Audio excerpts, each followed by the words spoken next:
ഇന്നലെ രാത്രി 8 മണിയോടെയാണ് നാഗ്പൂരിലെ കൊറാഡിയിലുള്ള മഹാലക്ഷ്മി ക്ഷേത്രത്തിന്റെ കവാടം തകർന്നു വീണത്. അത് നിർമ്മാണം നടന്നുകൊണ്ടിരിക്കുന്ന വലിയൊരു കോൺക്രീറ്റ് നിർമ്മിതിയാണ്.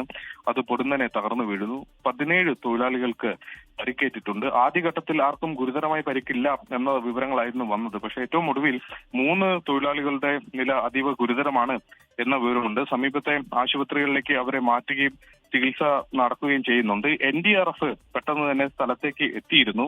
NDRFന്റെ സേനാംഗങ്ങൾ ഈ പ്രദേശത്ത് തിരച്ചിൽ നടത്തുന്നുണ്ട്. പക്ഷേ വലിയ കോൺക്രീറ്റ് നിർമ്മിതിയാണ്. അത് മാറ്റി പരിശോധന നടത്തുന്നതിന് അതിന്റേതായ ബുദ്ധിമുട്ടുകളുണ്ട്. ഏതായാലും അതൊക്കെ മറികടന്ന് ആരെങ്കിലും ഇനി അതിൽ കുടുങ്ങിക്കിടപ്പുണ്ടോ എന്ന പരിശോധന നടത്തുന്നു. പ്രാഥമികമായി ലഭിക്കുന്ന വിവരം അനുസരിച്ച് എല്ലാവരെയും അതിൽ നിന്ന് രക്ഷിക്കാൻ കഴിഞ്ഞിട്ടുണ്ട് എന്നതാണ് മനസ്സിലാക്കുന്നത്.